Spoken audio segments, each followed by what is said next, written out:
काय झालं? पप्पांचं विसर्जन कालच झालंय. चला उरका, रोजच्या कामांना लागायचंय. चल.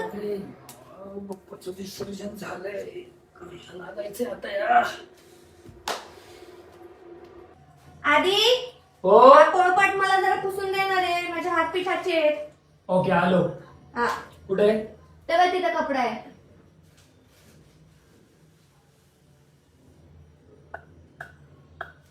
अरे 12-24च्या भांड्याचा टोन कसला वाढली होतोय ना. आधी पोळपाट येते, अरे पोळपाट पुसून दे. अरे हो इट्स ओके. तुझा ताशा पाना सगळं पताकात ठेव. हो राहू दे.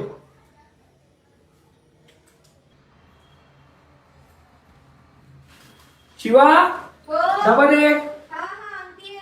चल लवकर. हा घे डबा. हा गाडी चालवण्यावर लक्ष असू दे, नाहीतर ते डोक्यात पण तुझ्या ताशा हो मारून ठेवेल. हो शिव येतो मी. चल हा बाय. हो हो आले. अरे आलास तू? खूप दमला असशील ना. खूप कंटाळलोय खूप. हा घे 27चं पिंप, याला उभा ताण दिलाय, फक्त आडवा द्यायचंय. बघ कसा वाचतोय. आधी बॅग ही डोल नाही. ए राहू दे यार, काय नाही जात माझ्या लक्षातून. वापस काय तेच ते. बाप्पा तुझी वादनरूपी सेवा करत असताना आम्हा वादकांना सर्व गोष्टींचा विसरच पडतो. कदाचित या सर्व आठवणींमध्येच येणारं वर्ष आम्हाला घालवावं लागलं. आणि तुला एक सांगू, हे काय म्हणतात, हे म्हणतात की मला तुझं वेळ लागलं.